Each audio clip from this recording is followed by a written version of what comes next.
Hello everyone, আমি অনামিকা চলে এলাম আবারও একটি রবিবারের ব্লগ নিয়ে। গতকাল একজন ভিউয়ার জানতে চেয়েছো আমি কোন অ্যাপ দিয়ে এডিট করি। আমি বেশিরভাগ সময় ক্যাপকাট দিয়ে এডিট করি, মাঝে মধ্যে VN দিয়েও এডিট করি। সকালে ঘুম থেকে ওঠার পর প্রথমেই আমরা মা মেয়ে ফ্রেশ হয়ে নিই, তারপর দুজনেই আমরা বাসি জামা কাপড়গুলো চেঞ্জ করি। আজকে ঘুম থেকে ওঠার পর দেখছি ওয়েদারটা একটু অন্যরকম। গতকালের তুলনায় আজকে গরমটা অনেকটা কম, বেশ আরাম লাগছে। আজকে দ্রুতির ব্রেকফাস্টে থাকবে ছাতু আর কলা। বলেছিলাম না সারা সপ্তাহটা জুড়ে দ্রুতিকে আমি ঘুরিয়ে ফিরিয়ে খাওয়ানোর চেষ্টা করি। এর আগে আমার ছোট্ট ভিডিওতে একজন ভিউয়ার্স বলেছো এই গ্রিলের নিচের অংশটা যাতে কোনো কালার বা পেইন্টিং করি, বেশ ভালো লাগবে। আমি এটা সত্যি কোনোদিনও ভেবে দেখিনি, তুমি যবে থেকে বলেছো এটা নিয়ে একটু ভাবছি। যদি কোনো সময় কিছু করে থাকি অবশ্যই শেয়ার করব তোমাদের সাথে। রান্নাঘরটা ডিপ ক্লিন করার সময় রান্নাঘরের সেটআপটা আমি আবারও চেঞ্জ করেছি।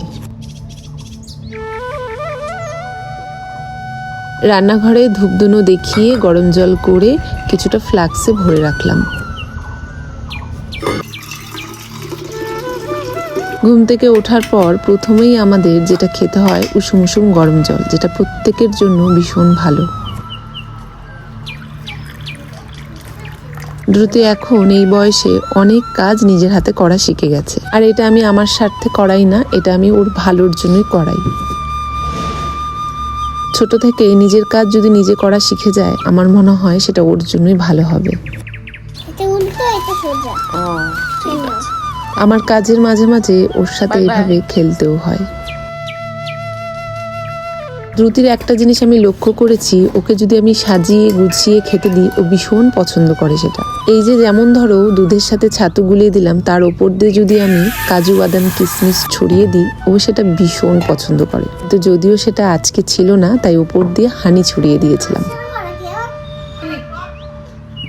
আজকে অনেকদিন পর কচুর লতি রান্না করব, সাথে শুটকি মাছও রান্না করব। তবে সেই ভিডিওটা অনামিকা দাস নামে চ্যানেলটিতে দেওয়া থাকবে, তোমরা অবশ্যই গিয়ে দেখে আসতে পারো।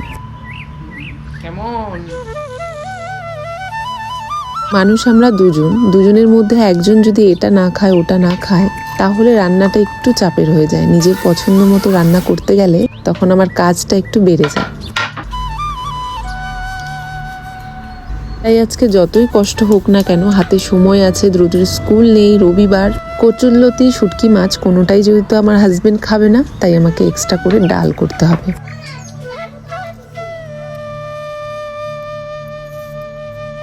কচুরলতি কিছুটা কাটতে কাটতে দেখলাম চাটা প্রায় ঠান্ডা হয়ে এসছে। তো চলো এবার চাটা খেয়ে নিই। চলো তাহলে আজ আসি, সবাই ভালো থেকো। ভিডিওটা কেমন লাগলো অবশ্যই মতামত জানিও।